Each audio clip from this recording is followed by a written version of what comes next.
ரோமர்கள் நிருபம் 8ஆம் அதிகாரம் 26வது வசனம். அந்தபடி ஆவியானவரும் நமது பலவீனங்களில் நமக்கு உதவி செய்கிறார். நாம் ஏற்றபடி வேண்டிக் கொள்கிறது வேண்டியதென்று அறியாமல் இருக்கிறபடியினாலே என்று இருக்கிறது. பொதுவாக நம்முடைய வேண்டுதல், ஆண்டவரை நோக்கி நாம் பண்ணுகிற ஜெபம் எதற்கானதாக இருக்கிறது? வேதம் தெளிவாக சொல்லுகிறது, கீழானவைகள் அல்ல மேலானவைகளையே நாடுங்கள் என்று சொல்லுகிறது. புதிய ஏற்பாட்டை பொறுத்த வரைக்கும் ஆண்டவர் ஒரு காலமும் பூமிக்குரிய ஆசீர்வாதத்தை குறித்து வேண்டுதல் செய்யவோ கேட்கவோ மன்றாடவோ சொல்லவில்லை. எந்த ஒரு இடத்திலும் இல்லை. அவர் சொல்லியிருக்கிறது எல்லாவற்றுக்கும் பின்னாடியும் பார்த்தீங்கன்னா ஒரு மேலான காரியம் இருக்கும், பரலோகத்துக்குரியதாகத்தான் இருக்கும். கேளுங்கள், அப்பொழுது உங்கள் சந்தோஷம் நிறைவாயிருக்கும்படி பரமபிதா உங்களுக்கு தருவார் அப்படின்னு சொல்ற இடத்துல கூட அவர் எதை பற்றி சொல்றாருன்னா பரிசுத்த ஆவியை குறித்து சொல்லுகிறார். கேளுங்கள், அப்பொழுது பரிசுத்த ஆவியை பரமபிதா தருவார் என்று. கலாத்தியருக்கு எழுதும்போது ஆபிரகாமின் ஆசீர்வாதங்கள் இயேசு கிறிஸ்துவின் வழியாக புறஜாதியாருக்கு வரும்படியாகவும் பரிசுத்த ஆவியை குறித்த வாக்குத்தத்தம் நிறைவேறும்படியாகவும் இப்படி ஆயிற்று அப்படின்னு இருக்கு. ஸோ நமக்கான வேண்டுதல் நாம் தேவனிடத்தில் கேட்க வேண்டியது இன்னதென்று அறியாது இருக்கிறபடினாலே. ஏன் உங்களுக்கு தெரியாதா? உங்களுக்கு என்ன தேவை என்று உங்களுக்கு தெரியாதா? நம்முடைய தேவை என்ன என்பது நமக்கு தான் நன்றாக தெரியும் இல்லையா? மற்றவங்க எல்லாரை விட நமக்கு தான் நன்றாக தெரியும். அப்படி இருக்கும் பொழுது வசனம் சொல்லுது, நாம் ஏற்றபடி வேண்டிக் கொள்ள வேண்டியது என்னதென்று அறியாமல் இருக்கிறபடினால் அப்படின்னு இருக்கு.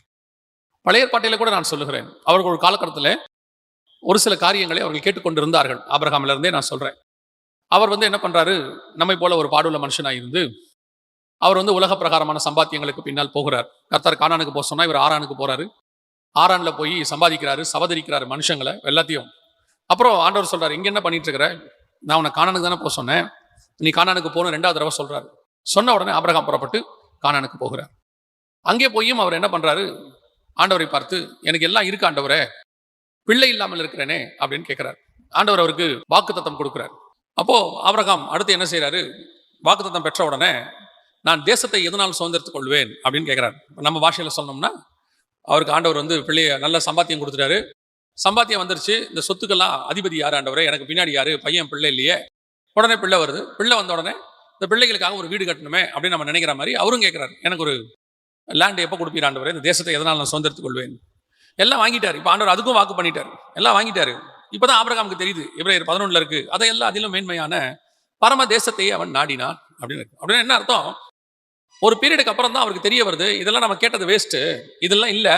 அப்போதான் அவருக்கு தெரியுது, இல்லை இல்லை, அந்தந்த ஏஜில் அந்தந்த ஆசை வர்றது இயல்பு, அந்தந்த தேவை நம்ம ஆண்டவர்கிட்ட போவது இயல்பு, அது மனிதம்.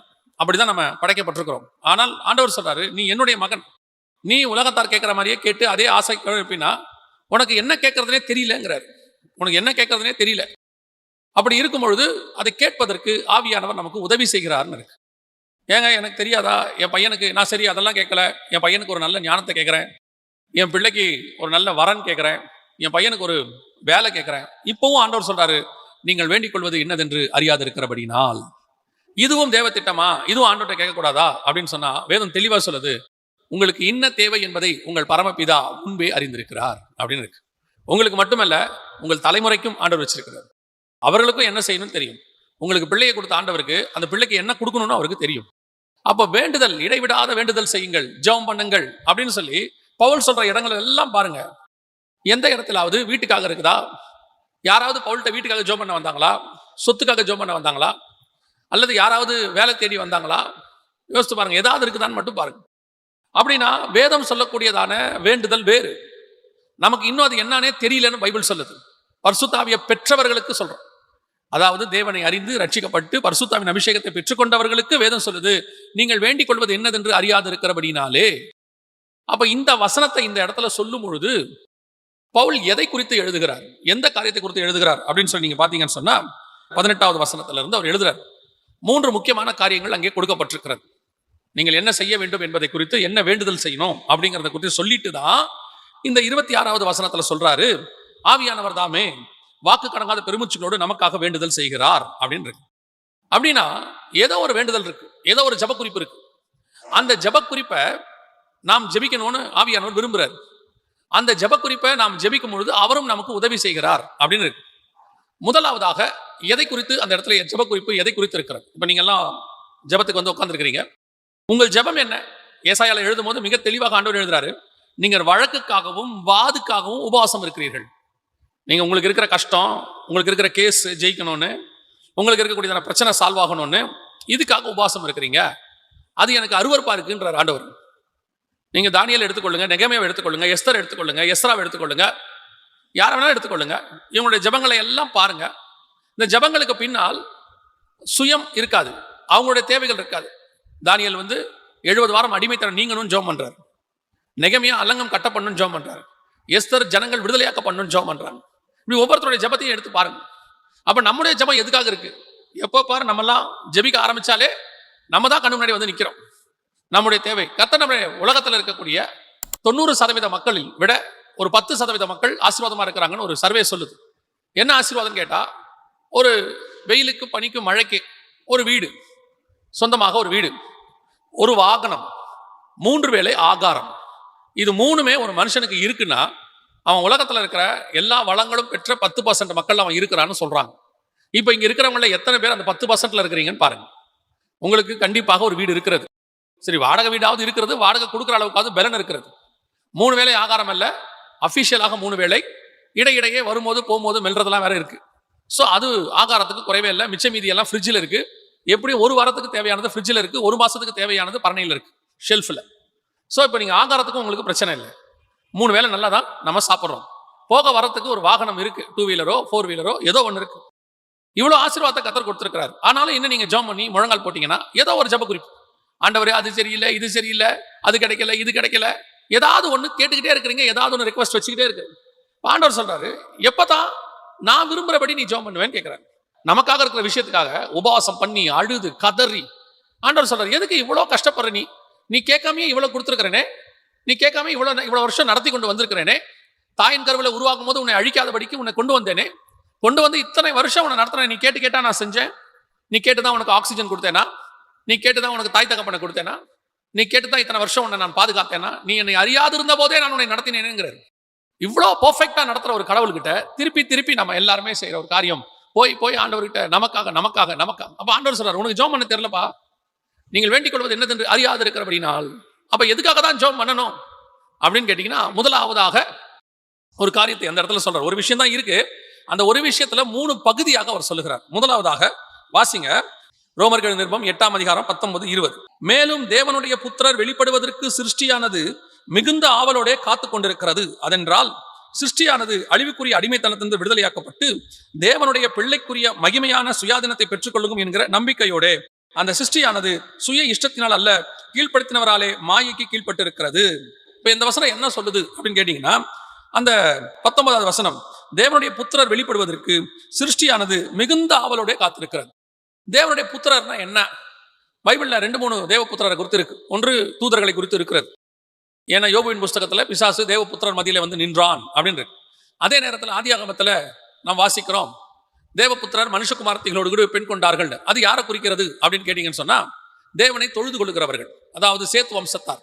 அவங்க தேவனை தொழுது கொண்டபடினாலே அவங்க தேவபுத்திரர். உதாரணமா நாம தேவனை தேடுக விசுவாசிக்கிறதுனால நம்ம பேர் விசுவாசின்னு பேரு.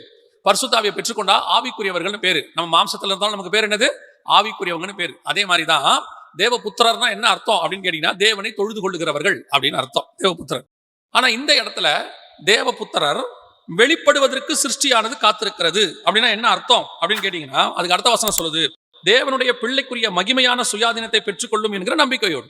அதாவது உங்களுக்கு எனக்கும் கர்த்தர் ஒண்ணு வச்சிருக்கிறார். என்ன வச்சிருக்கிறாரு? தேவனுடைய பிள்ளை என்கிறதான ஒரு மகிமையான சரீரம் வச்சிருக்கிறாராம், மகிமையின் சரீரம். அந்த தேவ புத்திரர்னா என்ன அர்த்தம்? ஒண்ணு தூதரை குறிக்கிறது. இப்ப இயேசு நம்மை பத்தி சொல்லும் போது, நீங்கள் பரலோகத்திலே தூதர்களை போல் இருப்பீர்கள் அப்படின்னு சொல்றார். அதோட அர்த்தம் என்னன்னா, அந்த தூதர்களுக்குரிய அதே மாதிரி பிள்ளைக்குரிய சரீரம் ஒன்று அவர் வச்சிருக்கிறார். அந்த பிள்ளைக்குரிய சரீரமானது மகிமையிலே இருக்கு. நமக்கு ஆண்டவர் அதை உருவாக்கிட்டு இருக்கிறார். எப்படி ஆதாமுக்கு 6ஆம் நாளிலே மண்ணினாலே ஒரு சரீரத்தை செய்தாரோ, அதே மாதிரி உங்களுக்காகவும் எனக்காகவும் ஆவியிலே ஒரு சரீரத்தை செய்து கொண்டிருக்கிறார். ஆவியிலே அந்த சரீரத்தை செய்கிறதுனாலே அந்த சரீரத்தை உங்களுக்கு எனக்கும் ஆயத்தப்படுத்தி அந்த சரீரத்தை நீங்கள் போகும்போது உங்களுக்கு கொடுப்பார். அழிவுள்ளதான இது அழியாமையும், சாவுக்கு ஏதுவான இது சாவாமையும் தரித்துக் கொள்ளும். நம்ம அந்த வசனத்தை சும்மா சர்வசாதாரணமா கல்றையில அடக்காராதனையில சொல்லிட்டு போயிடுறோம். எப்படி சொல்லிட்டு போயிடும்? மண்ணை தூக்கி போடும்போது அழிவுள்ளதான இது அழியாமையும், சாவுக்கு ஏதுவான இது சாவாமையும் தரித்துக் கொள்ளும். அதோட அர்த்தம் என்னன்னா, இந்த தேவ புத்திரர் வெளிப்படுவதற்கு சிருஷ்டியானது எது? சிருஷ்டி இந்த ஆத்மா. உங்களுக்குள்ள இருக்கிற ஆத்மாவானது இந்த மண்ணான சரீரத்தை விட்டு விட்டு தேவன் வெளிப்படும் பொழுது அவருடைய மகிமையான சரீரத்தை கொண்டு வருவார். நமக்குரிய மகிமையின் சரீரத்தை கொண்டு வருவார். அந்த சரீரத்துக்காகத்தான் நீங்களும் நானும் காத்து கொண்டிருக்க வேண்டுமா? நம்ம ஆத்மா அதுக்கு தான் ஏங்குதான். அதுக்காக தான் கர்த்தர் உங்களை என்னையும் வேறு பிரிச்சு கொண்டு வந்தாராம்.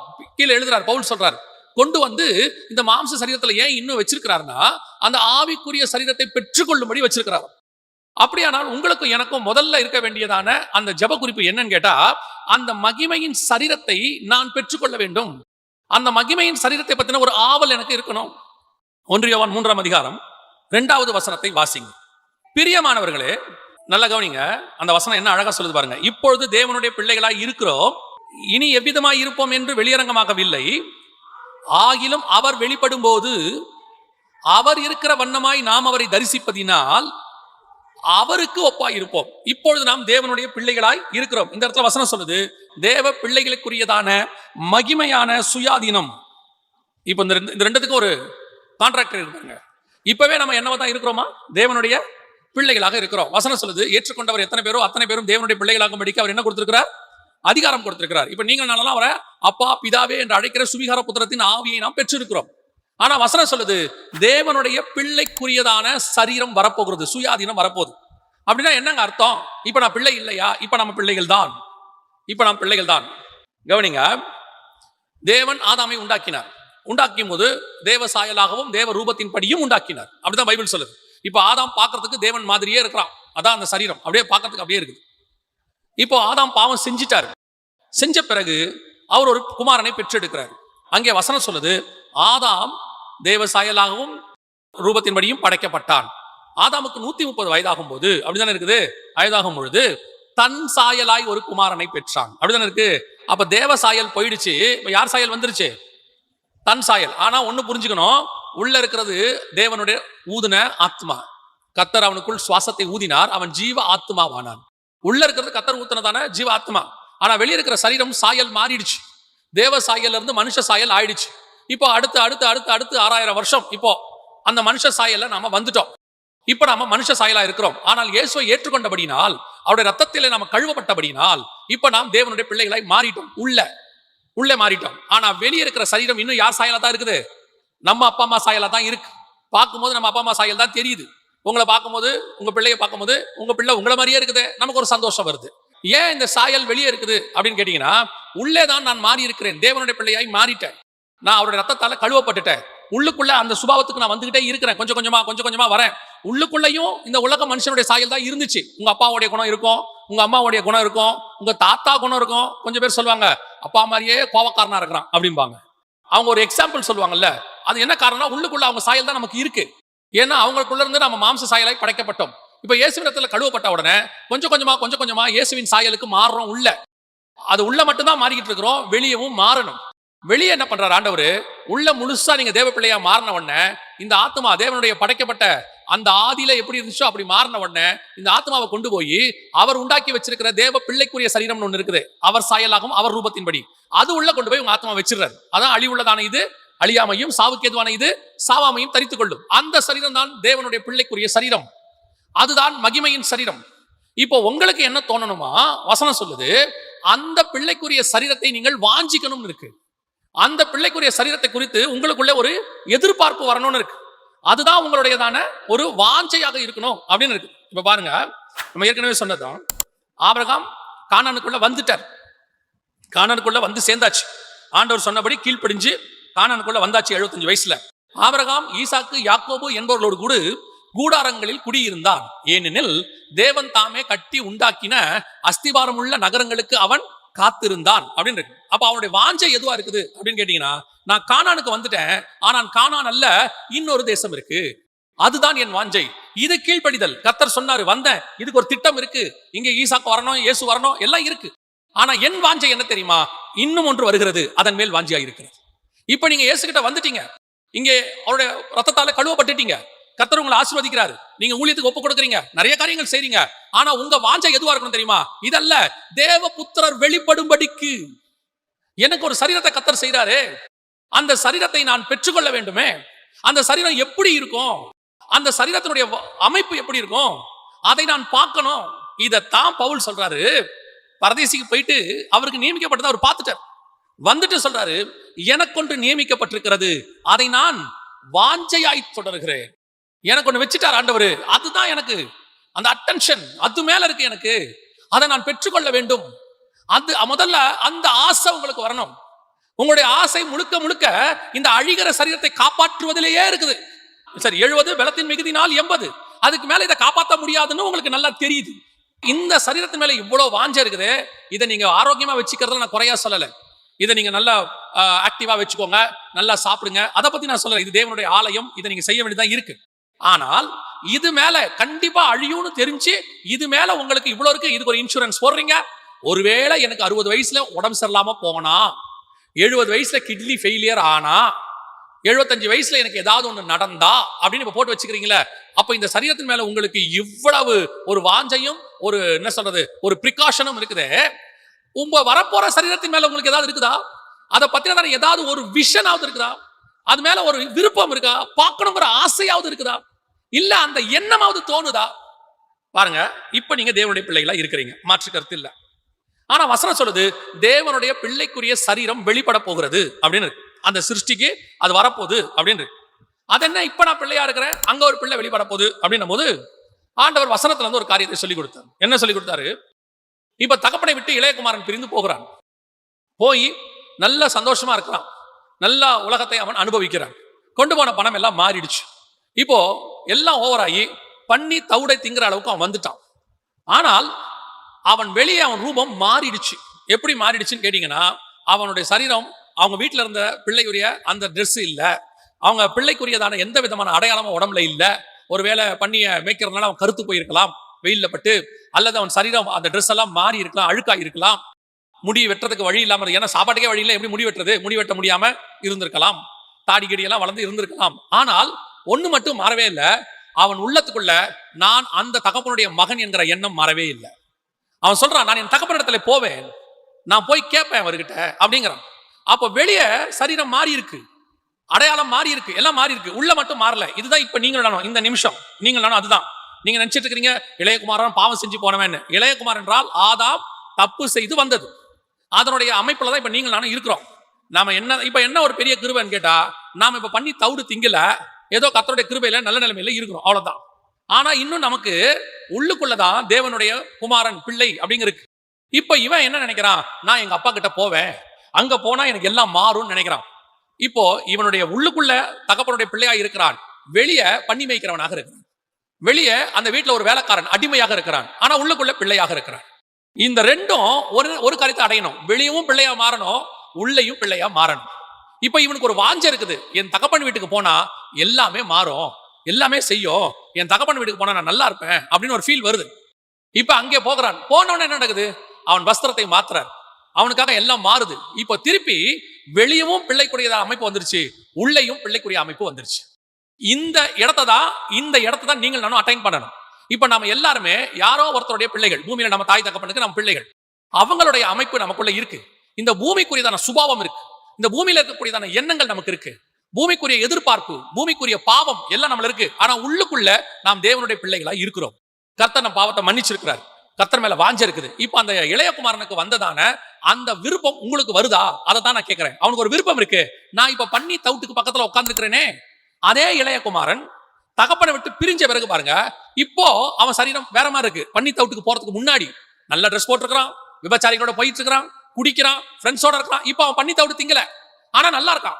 இப்போ அவனுக்கு உள்ளுக்குள்ள தகப்பன்களுடைய எண்ணம் வரல, வெளியும் உள்ளேயும் ஒரே மாதிரி இருக்கான். இப்போ அந்த இடத்துல தான் நீங்களும் நானும் இருக்கிறோம். வெளியே நல்லாவும் இருக்கிறோம், உள்ளுக்குள்ள தேவனுடைய பிள்ளைகளா இருக்கு. கொஞ்சம் மாறணும். உங்களுக்கு வாஞ்சை என்ன வரணும் அப்படின்னா, இந்த பூமிக்குரியது அல்ல, கீழானவைகள் அல்ல, மேலானவைகளை குறித்ததான ஒரு விருப்பம் வரணும். அந்த தாகத்தை உங்களுக்குள் ஆவியானவர் ஊற்றுவார். அதுக்காக ஜெபம் பண்ண சொல்லுவார். நல்ல ஒரு விஷயத்தை புரிஞ்சு கொள்ளுங்க, இந்த பூமியில இருக்கக்கூடிய எந்த ஒரு விஷயமும் தேவனுக்கு fraction of the second தான் உங்களுக்கு கொடுப்பதற்கு. அவர் நினைச்சா ஒரு நாள் ராத்திரியில எதை வேணாலும் மாத்துவார். சர்வ வல்லமை உள்ள தேவன் உங்களுக்கும் எனக்கும் தகப்பனாக இருக்கிறார். அவர் நினைச்சாருன்னா 24 மணி நேரத்துல எல்லாவற்றையும் மாற்றி கொடுக்க வல்லமை உள்ளவராக இருக்கிறார். ஆனா நீங்களும் நானும் அதைத்தான் வாஞ்சிக்கிறோம், இன்னும் நம்ம அதை தான் கேட்கிறோம். இப்ப கூட நம்ம என்ன கேட்கிறோம், இளையகுமார் மாதிரி எங்க அப்பா வீட்டுக்கு போய் நான் அடிமையாவது இருப்பேன், எங்க அப்பா வீட்டுக்கு போனா எனக்கு 3 வேளை சாப்பாடு கிடைக்கும். நம்ம திங்கிங்கே தப்பா இருக்கு. நம்முடைய எதிர்பார்ப்பு ஆண்டவர்கிட்ட கேட்கறது தப்பா இருக்குது. அவன் சொல்றான், நான் தகப்பன் வீட்டுக்கு போவேன், அங்க போனா அவர் வீட்டு வேலைக்காரன்ல ஒருத்தனா கூட இருக்க நான் லாய்க்கு இல்ல, நான் அடிமையா இருக்கிறேன், எனக்கு நல்ல சாப்பாடு கிடைக்கும். அவர் சொல்றாரு, நீ அதெல்லாம் விடுப்பா, நீ யாரு, என் மகன், வா வீட்டுக்குள்ள வா, ட்ரெஸ்ஸை மாத்து, கண்ணுக்குட்டி அடி, மோதிரத்தை போடு, இன்னைக்கு எல்லாமே 100% தேவன் மாத்துவார். அப்போ உங்க வாஞ்சியம் என் வாஞ்சியம் என்னவா இருக்கணும்னா, எனக்கு தேவனுடைய பிள்ளை என்கிறதான ஒரு சரீரத்தை கர்த்தர் வைத்திருக்கிறார். அது மகிமையின் சரீரம், அழிவில்லாதது, அது எந்த விதமான சேதமும் ஆகாது, அது நித்தியமானது. அது எப்படி இருக்கும்? இப்ப நீங்க இருக்கிறது எல்லாமே மாடிஃபைடு இமேஜ், யாரோ ஒருத்தருடைய சரீரத்திலிருந்து உருவாக்கப்பட்டது. உங்களுக்கும் எனக்கும் கர்த்தர் ஒரு இமேஜை உருவாக்கி வச்சிருக்கிறார். அந்த இமேஜை பார்க்கிற ஆசை இருக்குதா உங்களுக்கு? அதுதான் நீங்க கேட்கிறாரு. அந்த இளையகுமாரன் திருப்பி வந்தா மாதிரி உங்களுக்கு திருப்பி வரணும் அப்படிங்கறதான ஆசை இருக்குதா? இன்னைக்கு நமக்கு அப்படி ஒரு விஷயமே தெரியாது. அதுதான் இங்க பெரிய டிராபேக். அப்படி ஒரு விஷயமே தெரியாது. தெரியாவிட்டால் நீங்கள் எப்படி இரண்டாவது விஷயத்தை செய்வீர்கள்? இரண்டாவது விஷயம் என்ன? வாசிங்க, ரோமர்கள் நிருபம் 8ஆம் அதிகாரம் 24, 25 வாசிங்க.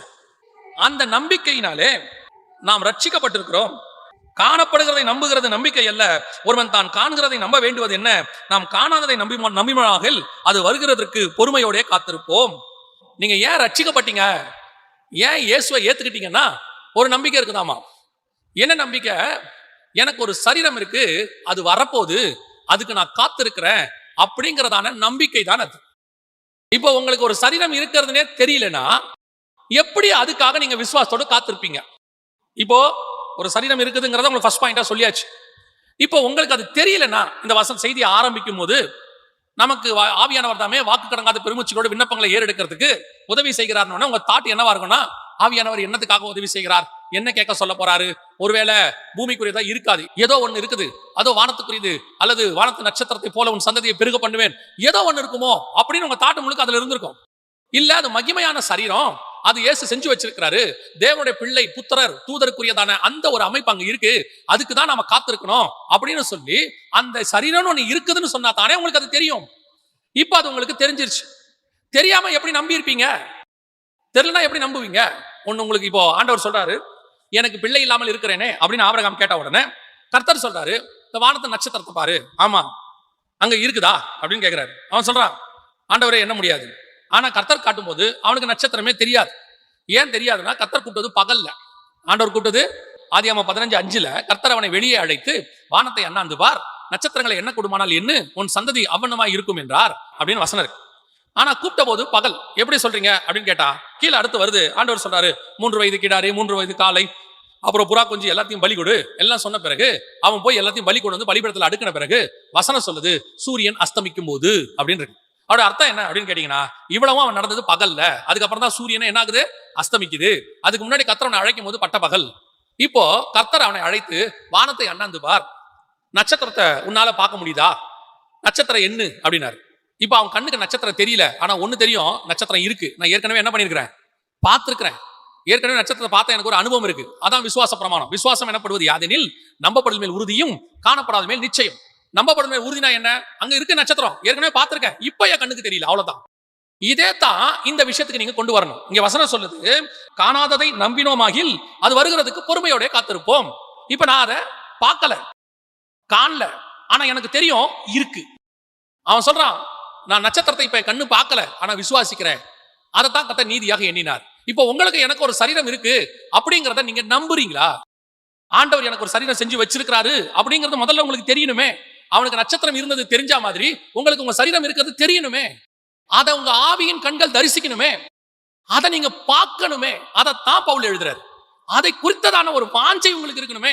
நல்லா தெரிஞ்சுக்கொள்ளுங்க, முதல்ல உங்களுக்கு வச்சது மகிமையான சரீரம், அதை பத்தினதான ஒரு அறிவு நமக்கு இருக்கணும்.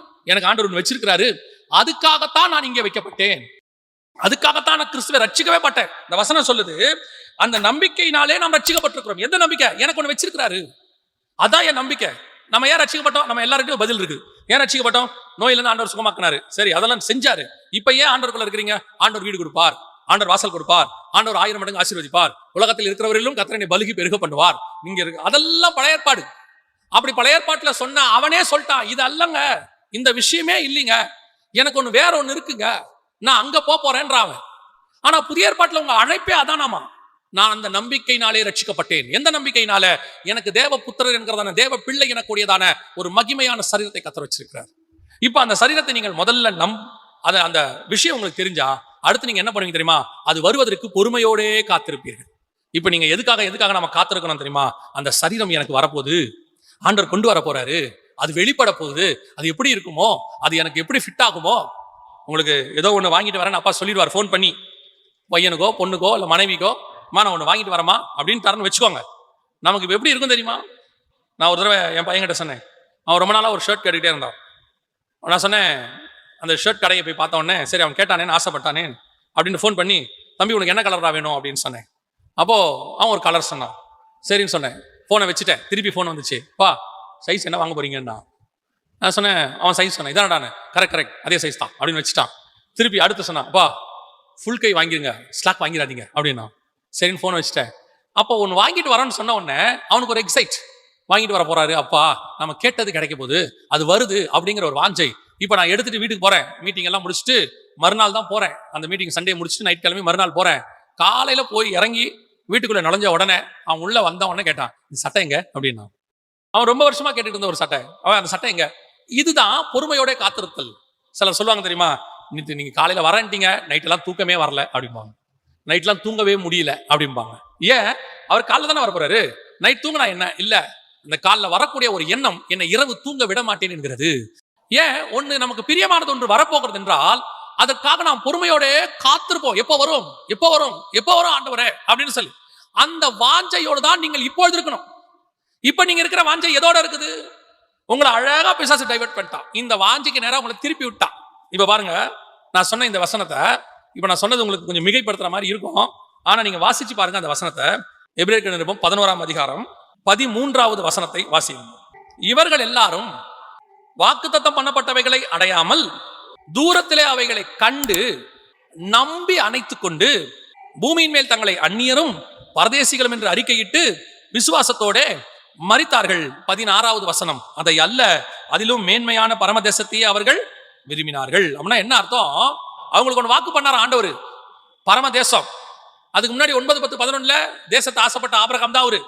இப்ப அவருக்கு தெரிஞ்சிருச்சு எனக்கு ஒண்ணு இருக்கு, மேன்மையான பரமதேசம். இப்ப அவர் சொல்றாரு, அவைகளை வாக்குத்தத்தம் பண்ணப்பட்டவைகளை அடையாமல். அந்த வசனம் சொல்லுது வாக்குத்தத்தம் பண்ணப்பட்டவைகளை அடையாமல். அப்படின்னா என்ன அர்த்தம்? அவருக்கு அது கிடைக்கலையாமா, வாக்குத்தத்தம் பண்ணப்பட்டது கிடைக்கலையாமா, அடையாமல். அடுத்து தூரத்தில் அவைகளை கண்டு நம்பி அணைத்துக் கொண்டு. இதைத்தான் 8ஆம் அதிகாரத்துல பவுல் சொல்றாரு, நாம் காணாததை நம்பினோமாக்கில் அது வருகிறதுக்கு பொறுமையோட காத்திருப்போம். காண்கிறதை நம்புவது நம்பிக்கை அல்ல. எப்படி தூரத்துல அந்த தேசத்தை ஆபிரகாம் கண்டு அதுக்காக நம்பிக்கையோட காத்திருந்தாரோ, அதே மாதிரி நீங்களும் நானும் நமக்கு வைக்கப்பட்ட மகிமையான சரீரம், நான் போய் அதில் வாழ போகிறேன், நித்தியமா இருக்க போகிறேன், அது பிதாவுக்கும் குமாரனுக்குமான சரீரம், என்னை பிள்ளைன்னு மாத்திர சரீரம். நான் தேவ தூதரிலும் சற்று பெரியவனா இருப்பாங்க, பூமியில தான் நான் தேவ தூதரிலும் சற்று சிறியவன், அங்க போனா நான் தேவனுடைய பிள்ளை. அந்த சரீரம் வருவதற்கு நான் பொறுமையோட காத்திருக்கிறேன். யோசிச்சு பாருங்க. அப்படின்னா அந்த மேல எவ்வளவு வாஞ்ச இருக்கணும், அதை எப்படி விரும்பணும். ஒவ்வொரு நாளும் ஒரு எக்ஸைட்மெண்ட். நைட்டு தூக்கம் வராதுல்ல, காலையில போறோம் எக்ஸ்கர்ஷனுக்குன்னா, அந்த மாதிரி ஒவ்வொரு நாள் இரவும் ஒவ்வொரு தியானமும். இதைத்தான் வசனம் சொல்லுது, அவர்கள் நம்பி அணைத்துக் கொண்டு தேவனோடு கூட சஞ்சரித்துக் கொண்டிருந்தார். என் விருப்பம் வாஞ்சை எல்லாம் அது. இங்க என்னையா கிடைக்கும்? என்ன வேணாலும் கிடைக்கும். எத்தனை கலர் ட்ரெஸ் போடுங்க, எல்லாம் பழசா போயிடும். ஒரு நாள் அது மேல வெறுப்பு வந்துடும். எத்தனை கலர் போடுங்க, எத்தனை வேணா விரும்பி பாருங்க, எல்லாம் பெருசா போயிடும். அது மேல நமக்கு வாஞ்சையே இருக்காது. ஒரு பீரியட்ல போர் அடிச்சிடும். நீ இப்ப இருக்கிறது மேல உனக்கு வெறுப்பு வரணும்னா இன்னொன்னு மேல ஆசை வரணும். அது வந்தாதான் இது போகும். எது மேல ஆசை வரணும் தெரியுமா? உனக்கு நியமிக்கப்பட்டிருக்கிற அந்த சரீரத்தின் மேல உனக்கு ஆசை வந்து நீ காத்திருக்க தொடங்கினாதான் இந்த சரீரத்தின் மேல உங்களுக்கு வெறுப்பு வரும். இது மேல இருக்கிறதான அந்த வெறி போகும். இந்த வாஞ்சர்கள அப்படியே இது மேல ஒரு வெறுப்பு, இதெல்லாம் எப்போ உனக்கு உடையும் தெரியுமா? இதெல்லாம் உடைஞ்சு அதல்ல, அதிலும் மேன்மையான பரமதேசத்தை அவன் நாடினான். இன்னொன்னு இருக்கு, இது எல்லாத்த விட லட்சம் மடங்கு கோடி மடங்கு மகத்துவமானது. ஒரு 80 வருஷத்துல அழியிற இதுவே இப்படி இருக்கும்னா, அதுவும் அழிய போற பூமியில இருக்கிற மண்ணுல செய்யப்பட்டது, ஜஸ்ட் மண்ணுல செய்யப்பட்டது. நீங்களே எடுத்துக்கோங்க, உங்க வீட்டுல இருக்கக்கூடிய தட்டு பீங்கான்ல செஞ்சிருப்பாங்க, ஒரு கப் அண்ட் சாசர் பீங்கான்ல செஞ்சிருப்பாங்க, அழகா டெக்கரேட் பண்ணிருப்பாங்க, அதை அப்படியே கொண்டு வந்து முன்னாடி வைப்பாங்க, பார்க்க ரொம்ப அழகா இருக்கும். நீங்க என்னதான் செஞ்சாலும் அதை கொண்டு போய் பேங்க் லாக்கர்ல அடமானம் வைக்க முடியாது, அதை கொண்டு போய் ஒரு மார்வாடி கடையில அடமானம் வைக்க முடியாது. அழகா இருக்கு அல்ல, அவ்வளவுதான். அது ஒரு பீங்கான், ஒரு மண்ணுல செய்யப்பட்ட ஒண்ணு, அழகா இருக்கு, காஸ்ட்லி. ஒரு இடத்துல அது இல்லாமல் போகும். நான் ஒரு நாட்டுக்கு போயிருந்தேன். அப்போ அந்த நாட்டுல முன்னாடி ராஜாவா இருந்தவர், அவருடைய அரண்மனை இருக்கு, சுத்தி காட்டுறாங்க. அப்ப அங்க இருந்த சகோதரர் சொன்னார், வாங்க இந்த ஒரு அரண்மனையை சுத்தி பார்க்க போவோம்னு சொன்னார். அப்ப போகும்போது இந்த அரண்மனையை சுத்திட்டே வரும்போது ஒரு அரண்மனைக்கு பின்னாடி ஒரு இடத்துல ஒரு சேர் ஒன்று இருந்துச்சு, கவனிப்பாரற்று கடந்தது. அது அப்படியே ஒரு ரூம்குள்ள கடந்தது. அப்போ நான் அவர்கிட்ட கேட்டேன், இது என்ன ஒரு ரூம், இது உள்ள ஒரு சேர் கிடக்குது அப்படின்னு. அவர் சொன்னாரு, இதுதான் இவருக்கு முன்னாடி இருந்த ராஜா வச்சிருந்த சேரு. அவர் செத்த உடனே அந்த சேரை தூக்கி போட்டாங்க. இப்ப யோசிச்சு பாருங்க, அவர் உட்கார்ந்து இருக்கும்போது அந்த சேருக்கு என்ன மரியாதை, எவ்வளவு பெரிய மரியாதை. அந்த சேர்ல அவர் உட்கார்ந்தாருன்னா ராஜா உட்கார்ந்து இருக்கிறாரு, அதுக்கு பேரு சிங்காசனம். அது பேர் அவர் உட்கார்ந்து அவர் எத்தனை தீர்ப்பு கொடுத்திருப்பாரு, எத்தனை பேரை சந்திச்சிருப்பாரு. அவர் போனாரு, அதுக்கு மதிப்பு எல்லாம் போச்சு. அதே மாதிரிதான் உங்ககிட்ட இருக்கிறது என்ன காஸ்ட்லியாவனா இருக்கட்டும், அதுக்கு மதிப்பு இருக்காது. ஒரு நாள் அப்படியே யோசிச்சு பாருங்க, இந்த பீங்கான் தட்டுக்கு பதிலா உங்க வீட்டுக்குள்ள ஒரு லாக்கர்ல ஒரு அரை சவரன்ல மோதிரம் இருக்கு, அரை சவரன் மோதிரம், அதுக்கு இருக்கிற மரியாதையே வேற தானே. அதுக்கு ஒரு மரியாதை. இது பீங்கான் அழகு, டெக்கரேட்டிவ், என்ன வேணா இருக்கட்டும், இது அரை சவரன் பியூர் கோல்டு, அதுல ஒரு பேட்டினம் வச்சிருக்காங்க, முத்து வச்சிருக்காங்க, அவ்வளவுதான், அதுக்குரிய மரியாதையே தனி. அதே மாதிரி தான் நீங்க இந்த பூமியில இருக்கிற எவ்வளவு மேன்மையா உங்க சரீரத்தை வச்சிருந்தாலும், எவ்வளவு டெக்கரேட்டிவா வச்சிருந்தாலும், என்ன பண்ணாலும் ஒரு நாள் இது மரியாதை இல்லாமல் போகும். உள்ளுக்குள்ள இருக்கிற ஆத்மாக்கு தான் மரியாதை.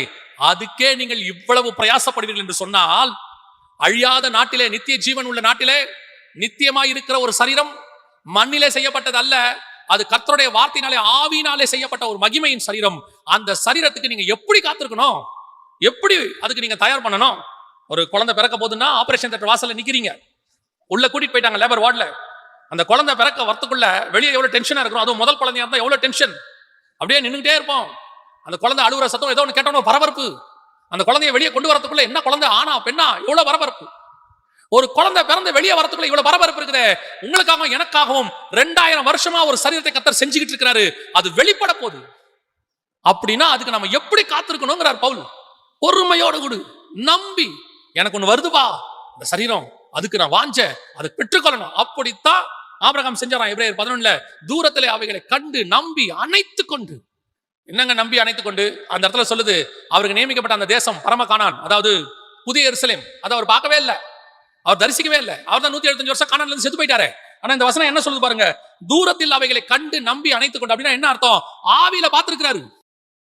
அந்த புதிய எருசலேமே ஆவியில பார்த்திருக்கிறாரு. பார்த்துட்டு இதான் வரப்போகுது, இதுதான் நான் பெற்றுக்கொள்ள போகிறேன், இதுலதான் நான் வாசம் பண்ண போகிறேன், கர்த்தர் எனக்காக வச்சது. இப்ப அவர் சொல்றாரு, இத பார்த்துட்ட இனிமேட்டு நான் எப்படி இருப்பேன் தெரியுமா? பூமியின் மேல் தங்களை அந்நியரும் பரதேசிகளும் என்று அறிக்கையிட்டு. அதோட அர்த்தம் என்ன? என் ஒரிஜினல் வந்துருச்சு, இதெல்லாமே டெம்பரவரி. அந்நியர், நான் ஃபாரினர், நான் பரதேசி, நான் டிராவலர் அப்படிங்கிறார். I am a foreigner and a traveler. ஏன்? என் ஒரிஜினல் தேசம் தெரிஞ்சிருச்சு. அதே எண்ணம் உங்க சரீரத்து மேல வரணும். எப்ப வரும் தெரியுமா? நீங்க அதை பார்த்தீங்கன்னா, ஆபிரகாம் புதிய எருசலேமை ஆவியில தரிசித்தது போல பவுல் சொல்றாரு, நாம அதை தரிசிக்கணும், அதை பார்க்கணும், ஆவியில உணரணும். உணரும் பொழுது அது மேல ஒரு வாஞ்ச வரும். அப்ப இது எப்படி தோணும் தெரியுமா? இது மேல ஒரு வெறுப்பு வரும். இது அந்நியரும் பரதேசியமா மாறும். இது ஒரு டெம்பரவரி, இது நான் இங்க டிராவல் பண்றதுக்கு கொடுத்துருக்காங்க. ஒரு நாட்டுக்கு நீங்க போனீங்கன்னா, அந்த ஊர்ல ஒரு 10 நாள் இருக்கிறீங்கன்னா ஒரு டெம்பரவரி விசா கொடுப்பாங்க. கொடுத்தது மட்டும் இல்ல, அந்த 10 நாளுக்கு நீங்க ஒரு கார் எடுத்து சுத்தலாம். அந்த காரை உங்களுக்கு வந்து உங்க பாஸ்போர்ட் காப்பியை கொடுத்தீங்கன்னா அந்த கார் கொடுப்பாங்க டிராவல் பண்றதுக்கு. நீங்க அங்க டிராவல் பண்ணலாம். திருப்பி வரும்போது அந்த காரை விட்டுட்டு காசை கட்டிட்டு அந்த பாஸ்போர்ட் காப்பியை நீங்க வந்து ரீகைன் பண்ணிக்கலாம், இல்லைன்னா அதை நீங்க இது பண்ணிக்கலாம். யோசிச்சு பாருங்க, அந்த கார் டெம்பரவரி, ஆனா நீங்க சுத்தலாம். அந்த தேசத்துல இருக்கிற வரைக்கும் நீங்க சுத்தலாம். அந்த காருக்கு தேவையான டீசல் அங்க போட்டுக்கலாம், ஏதாவது ரிப்பேர் ஆச்சுன்னா ரிப்பேர் பண்ணிக்கலாம், இல்லையா அதை விட பெட்டர் கார் கூட எடுத்துக்கலாம். ஆனா அது டெம்பரவரி, அதல்ல உங்கள் கார். அதே மாதிரி தான் இந்த பூமியில் நீங்களும் நானும் டெம்பரவரி. அதுவும் இப்ப இருக்கிற இந்த கால ஜனங்கள் ரொம்ப டெம்பரவரி. ஏன் தெரியுமா? நம்ம மகிமையின் சரீரம் வெளிப்படுகிறது. முந்தியெல்லாம் மரிச்சாதானே அது போய் அடையணும். இப்ப அப்படி இல்ல, உயிரோடு இருக்க போறோம், தேவன் கொண்டு வர போகிறார், அவரே எடுத்துட்டு வர போறார். அப்ப நான் எவ்வளவு வாஞ்சையாய் அதை பொறுமையோட காத்திருக்கணும், எவ்வளவு வாஞ்சையா எதிர்பார்க்கணுங்கிற. இது 2வது ஆவியானவர் செய்யறது. கடைசியாக ஒரு காரியத்தை சொல்லிவிட்டு நான் முடிக்கிறேன். இது ஆவியானவர் இந்த ஜபத்தை தான் உங்களுக்குள்ள ஏறெடுக்கணுமா? வாசிங்க, ரோமருக்கு எழுதின நிருபம் 8ஆம் அதிகாரம் 16வது வசனத்தை வாசிங்க. நாம் தேவனுடைய பிள்ளைகளாக இருக்கிறோம் என்று ஆவியானவர் தாமே நம் ஆவியோடு சாட்சி கொடுக்கிறார். எதுக்காக ஆவியோட சாட்சி கொடுக்கிறாரு? நான் தான் ஞானஸ்நானம் எடுக்கும்போது எனக்கே தெரியுதே நான் தேவனுடைய பிள்ளை ஆயிட்டேன்னு. இயேசுவை ஏற்றுக்கொள்ளும் போதே தெரிஞ்சிருச்சு நான் தேவனுடைய பிள்ளை ஆயிட்டேன்னு. நான் வெளியே அறிக்கை செஞ்சிடறேன், நான் இன்னிலிருந்து இயேசுடைய பிள்ளைங்க. ரட்சிக்கப்படும் போது சிலர் அறிக்கை சொல்லுவாங்க, இது முதல் கொண்டு இயேசுவை சொந்த ரட்சகராக ஏற்றுக்கொள்கிறேன் அவருடைய பிள்ளையாகிறேன் அப்படின்லாம் சொல்லுவாங்க. உண்மை, மாற்று கருத்து இல்லை. அப்பயே தான் பிள்ளை ஆயிட்டோமே. ஆனா இங்க வசனம் சொல்லுது, நாம் தேவனுடைய பிள்ளைகளா இருக்கிறோம் என்று ஆவியானவர் தாமே நம்முடைய ஆவியினுடைய சாட்சி கொடுக்கிறார். கொடுத்துட்டு அடுத்து என்ன செய்யறார், அதான் ரொம்ப முக்கியம். 27 வாசிங்க. 27. ஆவியானவர் தேவனுடைய சித்தத்தின்படியே பரிசுத்தவான்களுக்காக வேண்டுதல் செய்கிறபடியால் இருதயங்களை ஆராய்ந்து பார்க்கிறவர் ஆவியின் சிந்தை இன்னதென்று அறிவார். அப்ப என்ன சொல்ல வராரு புரியுதா? பரிசுத்தவான்களுக்காக வேண்டுதல் செய்கிறார். என்ன ஆவியானவர் வேண்டுதல் செய்யறாரா? இவன் தேவனுடைய பிள்ளை ஆயிட்டான் ஆண்டவரே. இப்ப இருதயத்திலேயே ஆத்மாவில தேவனுடைய பிள்ளை ஆயிட்டான். ஆனா இவன் அந்த இருதயத்துல தேவனுடைய பிள்ளை ஆகிற சிந்தை, அந்த விருப்பம், அந்த வாஞ்சை இவனுக்குள்ள வரணும். இவனுக்குள்ள என்ன இருக்கு? இந்த உலகத்தில் இருக்கிற வாஞ்சை, விருப்பம் எல்லாம் இருக்கு. இந்த சரீரத்துக்குரியதுக்காக அவன் போராடுறான். இப்ப நீங்க கூட இந்த சரீரத்துல பாவம் செய்யக்கூடாதுன்னு போராடுவீங்க இல்லையா? இந்த சரீரத்துல பாவம் செய்யக்கூடாதுன்னு போராடுவீங்க. என்ன போராடுவீங்க? ஆண்டவரே நான் பாவம் செய்யக்கூடாது. ஒரு சில பாவங்கள் விலகினம் நாம் செய்கிறோம். நாம என்ன நினைக்கிறோம்? இனிமேட் நான் இதை செய்யக்கூடாது ஆண்டவரே. இனிமேட் நான் உண்மை விழுந்து விழுந்து எழுந்திருக்கிறோம். நான் எப்பவுமே சொல்லுவேன், விழுகிறது உண்மையிலேயே பாவம் அல்ல, எழுந்திருக்காமல் இருக்கிறது தான் பாவம். உனக்கு அந்த வாஞ்சை வந்துடும் எழும்பிக்கிறேன். ஏன்னா விழுந்து விழுந்து எழுந்திருக்கிறது தான் இந்த மாம்சத்துல இருக்கக்கூடிய பலகீனம். விழாமல் இருக்கிறது நல்லது. அதான் பைபிள் சொல்றது, நிற்கிறவன் என்று சொல்லுகிறவன் விழாது இருப்பானான். அதனால நம்ம ஸ்ட்ராங்கா இருக்கிறோம், விழுந்துடக்கூடாது, ஓகே ரைட் ஃபைன், ஆனா விழாம பாத்துக்கோங்கன்றார். ஆனா இந்த இடத்துல அதை சொல்லல. இவனுக்கு அந்த வாஞ்சை வரணும். ஆண்டவரே ஆவியில சாட்சி கொடுக்குற, நீ தேவனுடைய பிள்ளைப்பா, நீ தேவனுடைய பிள்ளைப்பா. அதுக்காக நான் என்ன பண்ணணும்? பரிசுத்தவான்கள், அடுத்த வசனம் சொல்லுது 27, தேவனுடைய சித்தத்தின்படி பரிசுத்தவான்களுக்காக வேண்டுதல் செய்கிறபடியால் இருதயங்களை ஆராய்ந்து பார்க்கிறவர். இப்ப அவர் சொல்றாரு, ஆவியின் சிந்தை என்ன? உன் சிந்தை என்னவா இருக்குது? நீ தேவனுடைய பிள்ளைக்குரிய சிந்தை இருக்குதா? அந்த சரீரத்துக்குரிய சிந்தை உனக்குள்ள இருக்கா? நீ அந்த மாதிரி மாறுறியா? உன்னுடைய வாஞ்சை அது மாதிரியே இருக்குதா? இப்ப பாருங்க, ராணுவத்துல ஆள் எடுப்பாங்க. ராணுவத்துல ஆள் எடுக்கும் போது நேரா போய் ராணுவத்துல சேர முடியாது. இவன் என்ன பண்ணுவான் தெரியுமா? ராணுவத்துல ஆள் எடுக்க போறாங்கன்னு தெரிஞ்சிருச்சு, நான் ராணுவத்துக்கு போறேன்னு தெரிஞ்சுட்டா இப்ப ஓடுவான். இவன் அதுக்கு ஒரு 6 மாசத்துக்கு முன்னாடி அதுக்கு என்ன பண்ணுவான்? பிராக்டிஸ் பண்ணுவான், ஓடுவான், நல்லா சுத்துவான், அப்புறம் நல்லா எக்ஸசைஸ் பண்ணுவான், பாடி ஏத்துவான், அப்புறம் ஓடணும். அதுக்கேற்ற மாதிரி அந்த ராணுவத்துல அந்த ராணுவ வீரனுக்கு என்ன கிரைட்டீரியாவோ அந்த கிரைட்டீரியாவுக்கு இவனை மாத்துவான். அதுக்கான பிராக்டிஸ் பண்ணுவான். ஒரு நாள் செலக்ஷன்ல போய் நிப்பான். செலக்ஷனுக்கு போயிட்டு இவனை மாத்த மாட்டான். நல்லா தெரிஞ்சுக்கொள்ளுங்க, நான் முதல்ல செலக்ஷனுக்கு போயிடுறேன், நீங்க என்ன செலக்ட் பண்ணுங்க, நான் போய் நீங்க நினைக்கிற ஸ்ட்ரக்சருக்கு மாறிட்டு வரேன். இல்ல நீ அன்ஃபிட், நீ ஆக மாட்டேன். அப்ப என்ன செய்யணும்? நீ செலக்ட், நீ ஃபிட் ஆயிட்டு வா, இங்க வா, அதுக்கப்புறமா உன்னை நான் எடுத்துக்கிறேன். அதுக்கப்புறம் வேற பிராக்டிஸ் இருக்குப்பா, ஆனா பேசிக்கா இதை நீ செய்யணும். ஃபிட் பண்ணிட்டு வா, ஃபிட் பண்ணிட்டாங்க வா. அதைத்தான் ஆவியானவர் என்ன செய்யறாரா? ஒரு மகிமையின் சரீரம் வரப்போது, நீ தேவனுடைய பிள்ளைகளா இருக்க போற, உன் சரீரத்தோடு உன் சிந்தையோடு கூட அவர் போராடுகிறார். நீ எதை சிந்திக்கணும்? அந்த சரீரத்துக்குரிய சிந்தி. நீ எதை மாதிரி மாறணும்? அந்த சரீரத்துக்குரிய மாதிரி மாறு. உன்னை ஃபிட் பண்ணு, அதுக்கேற்ற மாதிரி ஃபிட் பண்ணு. நான் இப்ப அந்த சிந்தையிலேயே இல்லையே, அதுக்கான பிராக்டிஸ்ல இல்லையே. உனக்கும் எனக்கும் அந்த தேவனுடைய தான பிள்ளை என்கிறதான மாற்றம் வரணும். உனக்குள்ள அந்த தாட் வரணும். அப்போ உன் சிந்தனை எல்லாம் அதை பத்தியே இருக்கும்னா, இப்ப எப்படி அந்த ராணுவத்துல சொல்லியிருப்பாங்க, 5 அடி இருக்கணுங்க, டெய்லி புல்லப்ஸ் இருப்பான், 5 அடிக்கு மாறுவான், நிறைய அந்த முளைக்கட்டின பயிர் சாப்பிடுவான், பாடி ஏறணுங்க. அதுக்கேற்ற மாதிரி அந்த கிரைட்டீரியா உனக்கு தெரியணும். அந்த அமைப்பு உனக்கு தெரிஞ்சு அந்த தேவனுடைய சரீரத்தை எனக்கு வச்சதுக்கு ஏற்ற மாதிரி நான் மாறணும் நீ முடிவெடுத்தினா அதுக்கேற்ற மாதிரி ஒவ்வொரு நாளும் மாறுவேன். உண்மையை சொல்லட்டுமா? நீங்க மாறும்போது இந்த சரீரத்தில் அது தெரியும். நீங்க மாறுறது எங்க தெரியும்? இப்ப நீங்க வச்சிருக்கிற உங்க சரீரத்துல தெரியும். தெரியுமான்னு கேக்குறீங்களா? வாசிங்க 1 கொரிந்தியர் 13ஆம் அதிகாரம் 12வது வசனத்தை வாசிங்க. இப்பொழுது கண்ணாடியிலே நிழலாட்டமாய் பார்க்கிறோம், அப்பொழுது முகமுகமாய் பார்ப்போம். என்னத்தை இப்பொழுது கண்ணாடியில் நிழலாட்டமாய் பார்க்கிறோம்? அப்ப என்ன நாம் முகமுகமாய் பார்ப்போம் அப்படின்னா எதை சொல்றாரு? வாசிங்க 2 கொரிந்தியர் 3ஆம் அதிகாரம் 18வது வசனம் வாசிங்க. கர்த்தருடைய மகிமையை கண்ணாடியில் காண்கிறது போல கண்டு ஆவியாய் இருக்கிற கர்த்தரால் அந்த சாயலாய் தானே மகிமை மேல் மகிமை அடைந்து. அப்ப என்ன சொல்ல வருதுன்னா, நீ போய் கண்ணாடிக்கு முன்னாடி நில்லு. கண்ணாடியில போய் நீங்க நின்னீங்கன்னா கண்ணாடியில என்ன தெரியும்? கண்ணாடியில என்ன தெரியும்? உங்க முகம் தெரியும், அப்படித்தானே? உங்க முகம் அப்படியே அங்க என்ன செய்யும்? தெரியும். நீங்க கண்ணாடியில போய் நின்னீங்கன்னா ஆவியில அந்த சரீரம் தெரியும். அந்த சரீரம் தெரியும். அது எப்படி தெரியுமா? நிழலா தெரியுமா? கொஞ்சம் கொஞ்சமா கொஞ்சம் கொஞ்சமா நீங்க நிப்பீங்க, அங்கே மகிமையின் சரீரம் தெரியும். நிற்கும் போது என்ன தெரியும்? மகிமையின் சரீரம். நான் சொல்றது லிட்டரலா கண்ணாடியில இல்ல, உங்களை பார்க்கிறவன் கண்ணாடியில் பார்க்கிறது போல. அர்த்தம் என்ன? உங்களை தான் பார்ப்பாங்க, ஆனா நீங்க தெரிய மாட்டீங்க. உங்களுக்கு வச்ச தேவனுடைய சரீரம் உங்களுக்குள்ள இருந்து அவருக்கு வெளிப்படும்.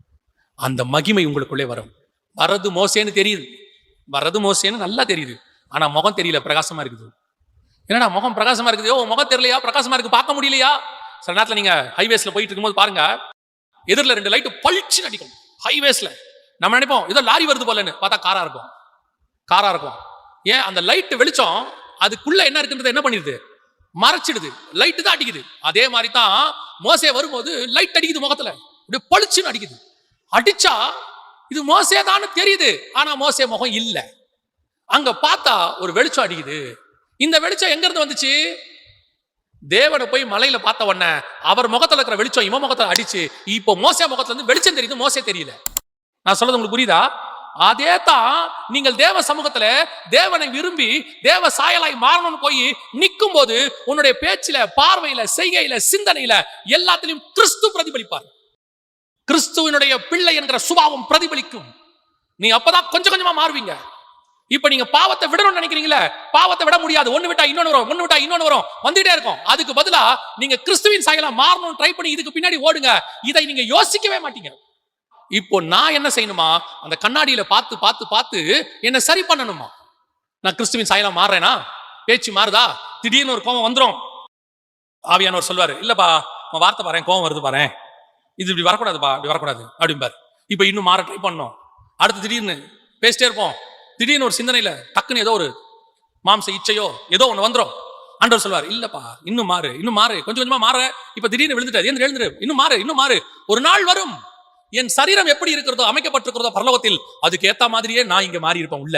இப்ப ஆண்டவர் சொல்வாரு, இதை ரிமூவ் பண்ண, மேல இருக்கிறத அழிவுள்ளதான இது ரிமூவ் பண்ணு, அழியாமையை தருதுகள். இப்ப நீ அந்த சரீரத்துக்கு ஏத்த மாதிரி ஃபிட் ஆயிட்ட, அந்த சரீரத்துக்கு ஏத்த மாதிரி ஒண்ணு மாத்தியாச்சு. அந்த சரீரத்துக்கு ஏத்த மாதிரி நீங்க மாறணும். அதுக்குத்தான் இப்ப ஆவியானவர் என்ன செய்யறார்? வாசிங்க பாப்போம், முடிக்கலாம், வாசிங்க. ரோமர் 8:26. அந்தப்படியே ஆவியானவரும் நமது பலவீனங்களில் நமக்கு உதவி செய்கிறார். என்ன உதவி செய்யறாரு? இன்னும் மாறணும், இன்னும் அந்த சரீரத்துக்கு ஏத்த மாதிரி மாறு. உன்னை நான் எப்படி மாத்திக்கிட்டு இருக்கிறேன் தெரியுமா? உன்னை வந்துட்டு பாஸ்டரா மாத்துறேன், உன்னை எவாஞ்சலிஸ்டா மாத்துறேன், உன்னை வந்து சுவிசேஷகரமா இல்ல. உன்னை நான் மகிமையின் சரீரம் ஒண்ணு வச்சிருக்கு. அது என்னன்னு எனக்கு தெரியும், அதை உருவாக்கி வச்ச இயேசுவுக்கு தெரியும். இப்ப நீயும் தெரிஞ்சுக்கோ. இப்போ நீங்க சாதாரண ஆளா இருந்தீங்க, திடீர்னு உங்களுக்கு கல்யாணம் ஃபிக்ஸ் பண்ணிட்டாங்க, மாப்பிள்ளை ஆயிட்டீங்க. இப்ப வருவான் ஒருத்தன் அங்கிருந்து வந்து, ஏப்பா இதெல்லாம் ஓகே தான், இது இந்த இடத்துக்கு ஓகே தான், ஆனா மாப்பிள்ளைனா இப்படி இருக்க கூடாதுப்பா, அதுக்கு ஒரு ட்ரெஸ்ஸிங் கோடு இருக்கு, அதுக்கு ஒரு ட்ரெஸ் இருக்கு, அலங்காரம் இருக்கு. எஸ்தர் சாதாரண பெண்ணு தான், கொண்டாந்து போய் ராஜகுமாரத்துக்கு அலங்காரம் பண்றான். இப்ப சொல்லணும், ராஜகுமாரத்துக்கு அலங்காரம் எனக்கு எதுக்குங்க? ஒரு நாள் ராஜா பக்கத்துல உட்கார்ந்தா இந்த அலங்காரத்தை செஞ்சுதான் ஆகணும். அதுக்கேத்த மாதிரி மாறு. இனிமேட்டு எஸ்தரை மற, இனிமேட்டு நீ யாரு, உன்னுடைய அக்ஸான்றதை மற, உங்களுடைய பூர்வீகத்தை மற, உன் தாய் தகப்பனை பத்தி பேசாத. எஸ்தரை பத்தி சொல்றேன், தன் தாய் தகப்பனை குறித்து அறிவிக்காது இருந்தால் விடு, எல்லாத்தையும் விடு. இப்ப நீ யார் தெரியுமா? அகாஸ்வேரு ராஜாவுக்கு மனைவியாக வேண்டியவள். நீ அதுக்கேத்த மாதிரி உன்னை மாத்து, ஃபிட் பண்ணு. இதே தான் இன்னைக்கு தேவனுடைய பிள்ளைகளாய் மாறிட்டோம். கர்த்தர் உங்களுக்கு எனக்கும் மகிமையின் சரீரம் வச்சிருக்கிறாரு. அது தேவனுடைய பிள்ளைக்குரிய சரீரம். ஆனா உள்ள இன்னும் என்ன மாறல, அந்த பிள்ளைக்குரியதா மாறல. இதைத்தான் ஆவியானவர் என்ன செய்யறாரா? மாத்துறாராம். மாறு. இது இந்த சுபாவம் அதுக்குரியது இல்ல. பரலோகத்துல தேவனுக்கு பக்கத்துல உனக்கு ஒரு இடம் ரெடியா இருக்கு. பரலோகத்துல உனக்கு இந்த மாதிரி சரீரம் இருக்கு. நீ மகிமையா இருக்க போற, தேவனுடைய புத்திரனா இருக்க போற, இரவு பகலும் தேவனை நேசிக்க தரிசிக்க போற, உனக்கு வேறொரு வேலை பரலோகம் வச்சிருக்கு. இதெல்லாம் இருக்கு. அதுக்கேத்த மாதிரி மாறுனா இது இங்க மாற மாட்டேங்குது.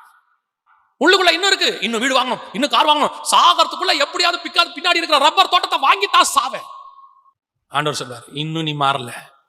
இந்த உலகத்துல உனக்கு வெறுப்பு வரணும், உன் சரீரத்தின் மேல, உன் மேல, எல்லாத்திலையும் வரணும். ஏன்னா உன் ஆத்மா வேறொரு சரீரத்துக்காக செய்யப்பட்டது. அது இங்க ஒரு டெம்பரவரியா இருக்கு. அதனாலதான் பைபிள் சொல்லுது, இந்த ஆத்மா இந்த சரீரத்துக்குள் சிக்கி தவிக்குதாமா. ஆண்டவரே அந்த மாயைக்கு கீழ்படுத்துறாராம். கொஞ்ச நாள் இதுல இருப்பான்னாராம். கொஞ்ச நாள் என்ன செய்ய, இதுல இரு. ஒரு பெரிய பணக்காரரு தான் பையன்கிட்ட பல ஆயிரம் கோடி ரூபாய் பிசினஸ் ஒப்படைக்கிறதுக்கு முன்னாடி சொன்னாரு, நீ போய் ஒரு கடையில வேலை செய்யினாரு. கொஞ்ச நாள் இங்க இரு, அந்த வேலை செய், கத்துக்கோ.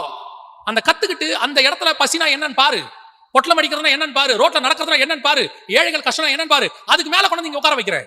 ஆனா நீ அங்க இருக்கும் போதும் என் பிள்ளை தான், யாருக்கிட்டையும் சொல்லக்கூடாது, ஆனா நீ என் பிள்ளை தான். அவனுக்கு போட்ட கட்டளை. அதே மாதிரிதான் நாம் இந்த பூமியில ஒரு காரணத்துக்காக இந்த சரீரத்துக்குள் வைக்கப்பட்டிருக்கிறோம். Temporary work. இதை ஜெயிச்சு வெளியே வரும்போது பலாயிரம் கோடி அல்ல, பலாயிரம் ஆண்டுகள் வாழக்கூடியதான ஒரு மகிமையின் சரீரத்துக்கு ஹெவன்ல கொண்டு கத்தரை உட்கார வைக்க போறேன். அப்ப என் வாஞ்சை எல்லாம் அது மேலதான் இருக்கணும், அதுதான் இருக்கணும். என்னடா பெரியது, மிஞ்சி போனா 3 வேளை சாப்பாடு, போய் தள்ளு. என்ன இன்னைக்கு காசு இருக்கா கையில, விட்டு தள்ளு. 70 வயசுல என்ன பண்ணுவீங்க? 40 வயசுல நடத்துற தேவன் 70 வயசுலயும் நடத்துவார். எனக்கு தான் 70 ஆகும், கர்த்தருக்கு 70 ஆகாது. நான் அதை பத்தி யோசிக்கவே கூடாது. 70 இருப்போமா, 80 இருப்போமா, இன்சூரன்ஸ் போடுவோமா, உனக்கு எதுக்கு அந்த கவலை? உன் கவலையெல்லாம் என்ன வரணும் தெரியுமா? எனக்கு ஒண்ணு வச்சாரே ஆண்டவரு, அது என்னது?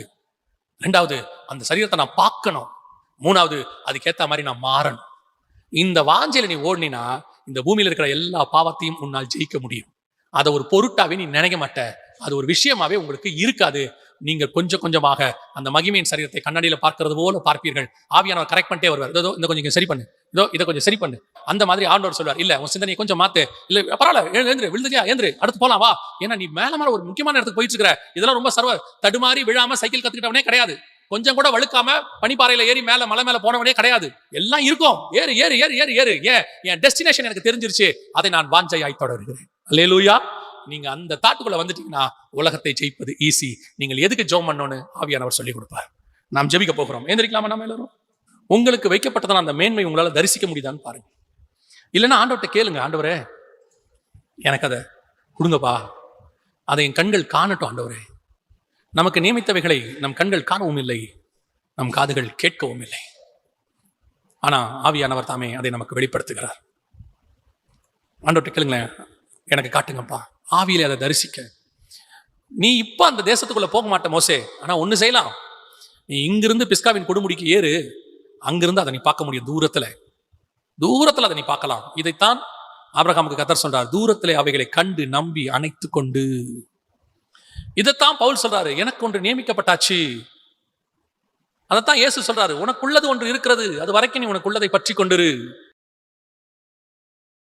நம்ம வாஞ்ச ஆசையெல்லாம் அதுவா தான் இருக்கணும், விருப்பம் எல்லாம் அதுவா தான் இருக்கணும், நம்முடைய தாகம் எல்லாம் அதுவா தான் இருக்கணும், அதை நோக்கி தான் ஓடணும். அதுதான் என் முடிவு ஆண்டவரே, உலகத்தில் உள்ளவைகள் அல்ல.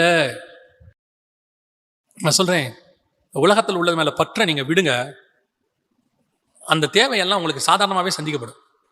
நீங்க அதை ரொம்ப பெருசா நினைக்கிறதுனால தான் அதுக்கு பின்னாடி ஓடுறீங்க. அது மாயையா உங்களுக்கு கிடைக்காம ஓடுற மாதிரி உங்களுக்கு தோணுது. நீங்க அதை விட்டுட்டு விடுங்களேன், நீங்க தேவனுக்கு பின்னாடி போங்களேன், நன்மையும் கிருபையும் உங்களை தொடரும். நீங்க விரும்புறதுதான் தானா உங்க பின்னாடியே வரும். நீங்க தேவனுக்கு பின்னாடி போங்க. உங்க விருப்பம் எல்லாம் அவர் உங்களுக்கு நியமிச்சதா மட்டும் இருக்கட்டும். ஒப்பு கொடுப்போமா தேவ சமூகத்துல? அந்த வாஞ்ச எனக்கு ஃபிக்ஸ் பண்ண அந்த மகிமையின் சரீரத்தை நான் அட்டைன் பண்ணுவாண்டவரே, என் எண்ணம் ஏக்கம் எல்லாம் அதான், என் எதிர்பார்ப்பெல்லாம் அதான், என் வாஞ்சையெல்லாம் அதான். அப்படி நீங்க ஒரு வாஞ்சையோட தேவ சமூகத்தில் ஒப்பு கொடுத்து கரங்களை உயர்த்தி, ஆண்டவரே நான் அதை வாஞ்சையா தொடர போறேன். இனிமேட்டு இந்த மகிமையின் சரீரத்துக்கு ஏற்ற மாதிரி என்ன இங்க நான் மாற்ற போறேன். ஆவியானவர் எனக்கு அதுக்கு உதவி செய்ய போறாரு. அந்த மாடலை காட்டி அது மாதிரியே என்னை மாத்துவாரு. மலையிலே காண்பித்த மாதிரியின்படி கீழே கட்டுறதுக்கு எனக்கு ஆண்டவர் சொல்லி கொடுப்பாரு. எச்சரிக்கையா இருக்க சொல்லியிருக்கிறாரு. ஒப்பு கொடுப்போமா? சர்வ வல்லமை உள்ள எங்கள் தகப்பனே, எங்களுக்கு மலையில ஒரு மாடல் இருக்கு ஆண்டவரே, பரலோகத்துல எங்களுக்கு ஒரு மாடல் இருக்கு. அதன்படி நாங்கள் பூமியில எங்களை கட்ட எங்களுக்கு கிருபை பாராட்டு. எங்க ஆவி ஆத்மா சரீரம் அதுக்கு ஏற்ற மாதிரி மாற கிருபை தாங்க. ஆவியானவர் எங்களை ஆவியோடு கூட இடைபடுங்க, சாட்சி கொடுங்க. இன்னும் எதெல்லாம் சரிப்படுத்தணுமோ எங்களுக்கு சரிப்படுத்துறதுக்கு கிருபை தாங்க. முற்றுமுடிய உம்மை போல நாங்க மாற கிருபை தாங்க. எங்கள் பலவீனங்களில் எங்களுக்கு உதவி செய்யுங்கப்பா. இன்னும் நாங்க ஜெயிக்க எங்களுக்கு கிருபை தாங்க. இங்க இருக்கிற ஒவ்வொருத்தருக்காக நான் ஜெபிக்கிறேன். அப்படி முயற்சி பண்றவங்களுக்கு உதவி செய்யுங்க ஆவியானவர். கிருபையுள்ள கரத்தில் எங்களை தாழ்த்துகிறோம் எங்கள் ஆண்டவர் இயேசு கிறிஸ்துவின் நாமத்தில் பிதாவே.